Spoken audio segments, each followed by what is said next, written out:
Hi, my name is Chris Farrell. I'm a managed security sales engineer with Highwire Networks. Today I'm going to be walking you through a short demonstration of several key features within the SentinelOne Complete EDR solution. The purpose of this is not to show off the world's most sneaky malware, but instead to demonstrate how the SentinelOne agent is acting on the client and its amazing remediation capabilities. Let's get started. On the left, you see a Windows 10 Enterprise PC with the SentinelOne agent installed, and it's connected to a cloud management console over on the right. It's important to note that the Sentinel agent is connecting to the management console via the internet, as opposed to a local LAN connection.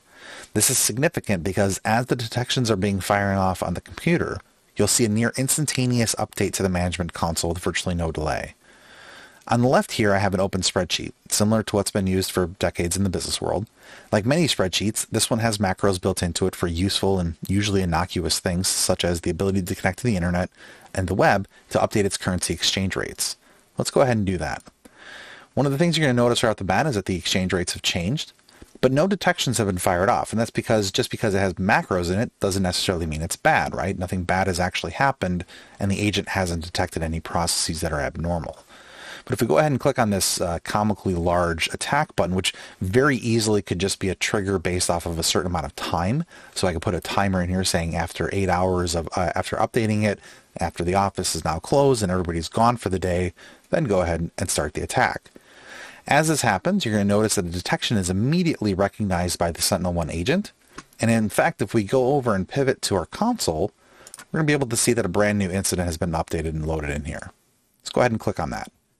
Now at this point, the attack is in its earliest stages, and the SentinelOne agent is not entirely positive as to whether or not this is a malicious activity. In fact, see right up at the top here that it says that it still thinks of it as suspicious. It thinks something wrong is going on, but it doesn't really have any concrete or hard and fast evidence, so to speak, that anything bad has actually happened at this point.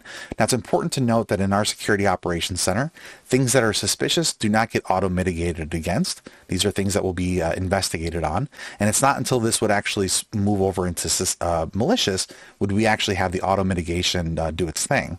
Now, it's important to also note that in this particular demo site that I have set up, I have that auto mitigation turned off. That way we can see this actually progress all the way to the end, and I can show you all the really neat stuff that the platform can do. Over on the right-hand side, though, we see the threat indicators continuously update. In fact, as this attack goes on, new information that gets brought up to light is going to immediately be put into this. So we actually have a chronological event listing of events that have taken place here. In fact, I can see now that persistence has actually been set up on this computer, meaning if I was to restart this, all of these changes that have taken place would still be there the next time I restart it. In fact, we can go into the Explore tab here.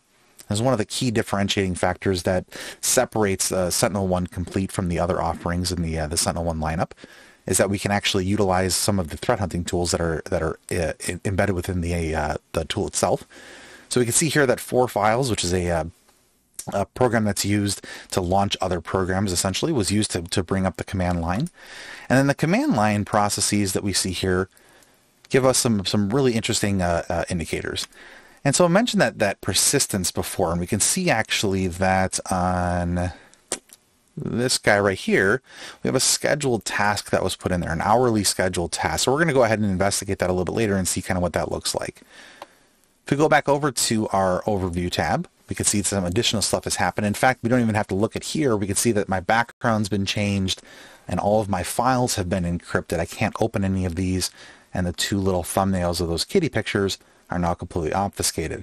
So I'm pretty sure anybody would say that this computer is well and dirty at this point. And let's go ahead and start doing some investigation. So let's open up my task scheduler. I want to take a look and see what that persistence looked like. And in fact, we can see that there's been an evil task that's been added in here.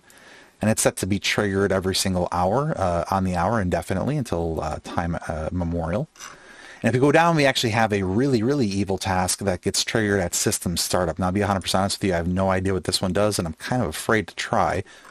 But let's go ahead and actually run this evil task. Let's see what happens here. So this would be an indicator, like basically if this computer had been infected and I let it sit here for about an hour, this script would immediately start launching off. Now, it's important to note that in the management console, the initial attack is completed, and now we're starting something else as well on top of that.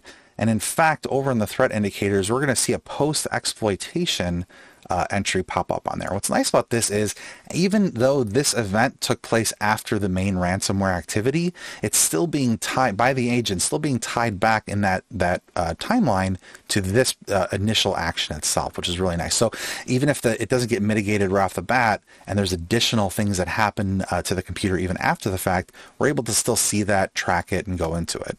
A couple of cool things to note, though, now that we're looking at this pretty much at the final stages.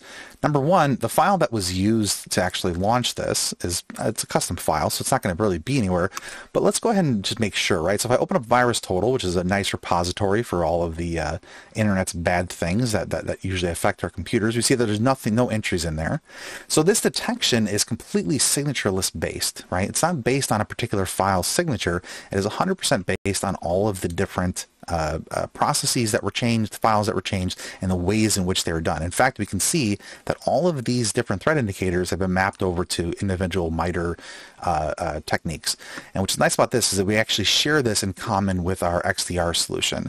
Every single one of our SentinelOne clients automatically get a tenant created in our XDR solution, and we utilize that for monitoring purposes. What's nice about that is they both share the MITRE ATT&CK framework, so it's basically a shared language between the two of them. The detections themselves can be shared, which is really nice. But let's go ahead and clean this up and show you kind of what some of the remediation capabilities in the system actually are. And click on Actions over here. We can see we can do a couple things right from this particular menu. I can disconnect the agent itself from the wider network. So if I was to click this right now, this particular VM would lose all of its internet privileges, so to speak, and would not be able to connect up to the internet. But however, it would still maintain a connection to the management console, which is really nice. So it effectively ring fences the computer, keeps it from reaching out and causing any more damage on the network that you're on. Let's go ahead and start mitigating some of these things. Now, depending on a couple of factors, number one, the particular attack that was levied against the computer, along with the build of the software that you're using. This, like I said, is Windows 10 Enterprise. Windows 10 supports a nice rollback functionality that unfortunately is not supported on Mac OS X.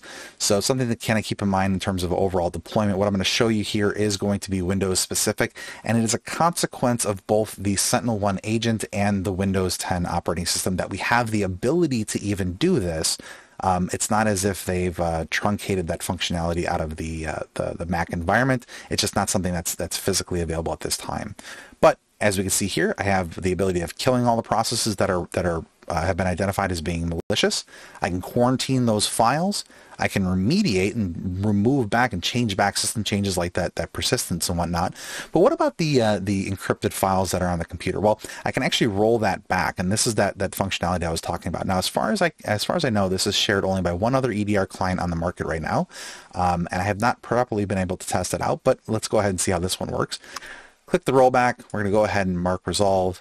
We're going to list it as a true positive, and the reason why is the next time I run this demo, I want to make sure that the AI actually detects this exact same anomaly in the same way, and then I'm going to go ahead and mark this as a demo so that my SOC analysts don't get mad at me.